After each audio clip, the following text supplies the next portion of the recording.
Je t'ai dit que je me refaisais toutes les saisons de Buffy en ce moment.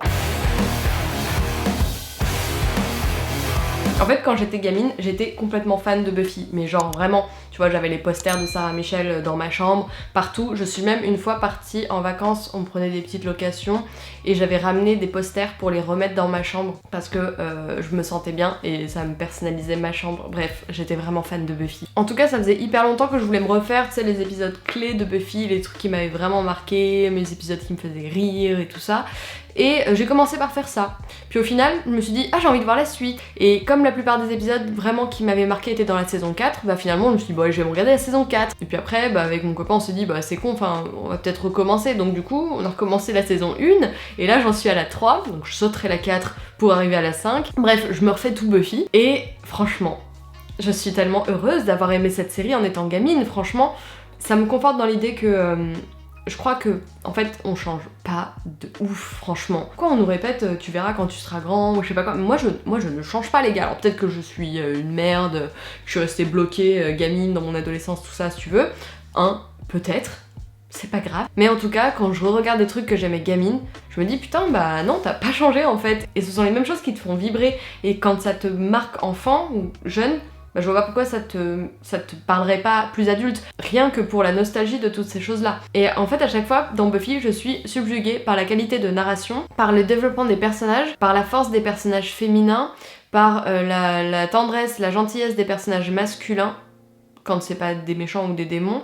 Et puis ça peut être des femmes qui sont des démons et tout. Enfin, je trouve que cette série est d'une modernité, mais à toute épreuve. Outre le fait que le personnage principal de Buffy, c'est l'anti-jeune fille en détresse, c'est volontairement la petite blonde, pas très grande, qui se défend, protège les gens et hyper badass. À côté de ça, il y a vachement de sujets qui ont été abordés, mais vraiment en avance sur leur temps. Bah, la question aussi de l'homosexualité avec Willow et Tara qui étaient, je crois, il me semble que c'était les premiers personnages ouvertement lesbiens dans les séries télé, même s'il y avait déjà, je sais pas si c'était avant ou après, mais Xena qui était lesbienne aussi, mais bon voilà, c'était montré mais pas trop dit, enfin comme ça se passait dans une sorte de mythologie aussi, je trouve que c'était quand même autre chose. Donc pour moi, Willow et Tara c'était vraiment le premier couple ouvertement lesbien à la télé. Je trouve que c'est une série extrêmement créative, je trouve ça vraiment incroyable d'avoir pu tenir aussi longtemps avec une série qui pourrait très vite tourner en rond quand on voit, je sais pas, un Dexter où au bout de la 3e saison c'est genre ah, un nouveau méchant,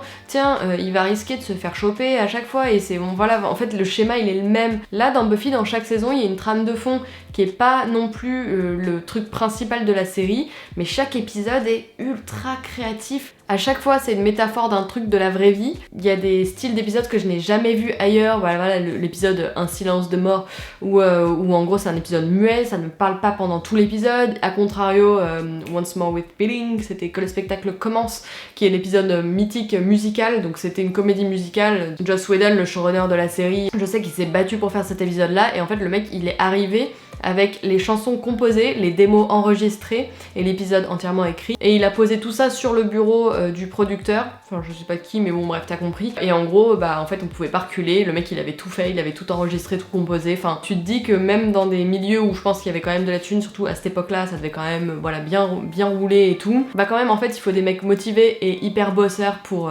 proposer des choses qui sortent vraiment de l'ordinaire. Et pour continuer sur la ténacité de Joss Whedon, il avait d'ailleurs dû se battre contre la Warner pour imposer le baiser lesbien entre Willow et Tara, qui refusait en fait de le diffuser à une heure de grande écoute, en gros, à une heure de grande visibilité. Et il s'est vraiment battu pour que ce soit pas coupé au montage, et il a réussi. Je trouve aussi que chaque épisode est super bien rythmé et il se découpe toujours à peu près pareil. En gros, l'épisode dure 45 minutes. Pendant les 20 premières minutes à chaque fois, on recadre un petit peu là où on en est dans la vie de Buffy et de ses amis et de Giles, la vie un peu personnelle, ce qui fait qu'on peut suivre leur évolution dans la vie un peu normale, même si ça commence toujours par Buffy qui patrouille et tout, enfin quasi systématiquement. Et donc on peut suivre leur petite vie d'adolescents avec beaucoup d'humour, les textes sont super bien écrits, les dialogues sont très drôles, et à la fin de ces 20-25 minutes, on te pose un peu le méchant ou le truc qui va se passer ou l'élément déclencheur de la thématique de cet épisode-là. Et ensuite pendant les 20 dernières minutes, c'est plutôt de l'action, c'est de la recherche, comment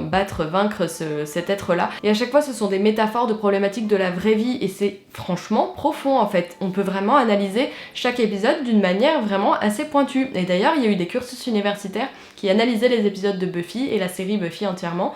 Donc voilà, quand j'avais appris tout ça, après avoir regardé mon truc, où moi, gamine, je me disais ah c'est un truc de gamin, c'est un truc de vampire, nanana. Enfin j'avais pas honte parce que j'étais gamine, mais voilà, je pense que ma mère elle devait se dire pourquoi elle aime bien ce truc là et tout. Et en fait je vous jure qu'il y a une réelle profondeur dans cette série, et il y a notamment un épisode où il y a un mec qui vient chercher des gens un petit peu perdus pour les attirer, les faire devenir vampires, bon bref je sais plus exactement le truc. Mais en fait c'est une réelle métaphore des gourous qui viennent chercher des personnes un peu faibles d'esprit, qui leur proposent de la drogue, qui leur proposent quelque chose, bref, et c'est vraiment à chaque fois des sujets de société qui sont abordés dans les épisodes de Buffy, malgré les types avec des dents longues et des gueules froissées, mais c'est franchement une série ultra qualitative, et moi je me suis pas... Alors la première saison il y a un côté un peu cheap, mais du cheap stylé, en fait vraiment le cheap, enfin si t'aimes, je sais pas, Evil Dead ou des trucs comme ça de série Z, des choses un petit peu de cinéma d'horreur un peu décalé, franchement, bah tu vas kiffer la saison 1, même la saison 2 de Buffy. Il y a un côté vraiment très vintage, il n'y a pas trop d'effets spéciaux vu qu'il y a beaucoup de maquillage et de carton-pâte, donc c'est pas cheapissime, c'est juste fun en fait.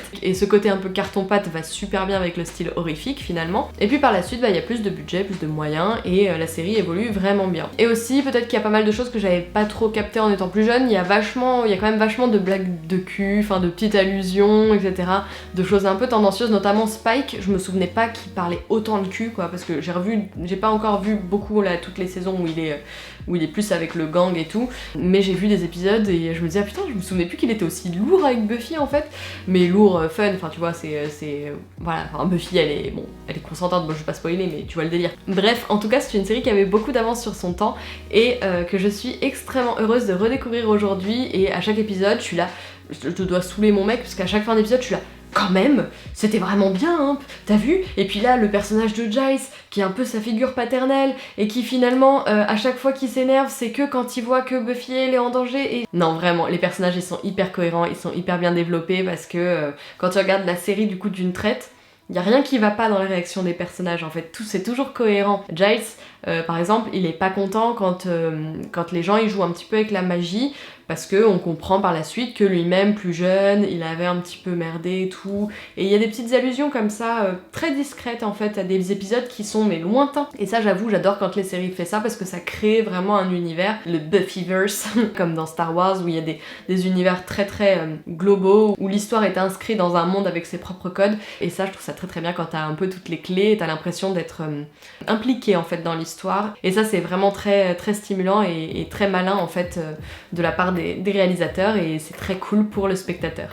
Voilà, j'espère que tu partages mon avis sur la série Buffy. Si tu ne l'as pas encore vue, je te conseille de te la refaire. Elle est intégralement sur Amazon Prime et sur MyCanal. Malheureusement sur MyCanal il n'y a pas les sous-titres en anglais. Je vais profiter, vu que je connais un peu quand même toute la série et plus ou moins par cœur, je me refais toutes les saisons avec les sous-titres en anglais, histoire de improve my English. Voilà, je te conseille de le faire également si tu as envie si tu es nul comme moi, et si tu as envie de progresser. J'espère que cette vidéo t'aura plu, je te fais des bisous et je te dis à très vite, salut.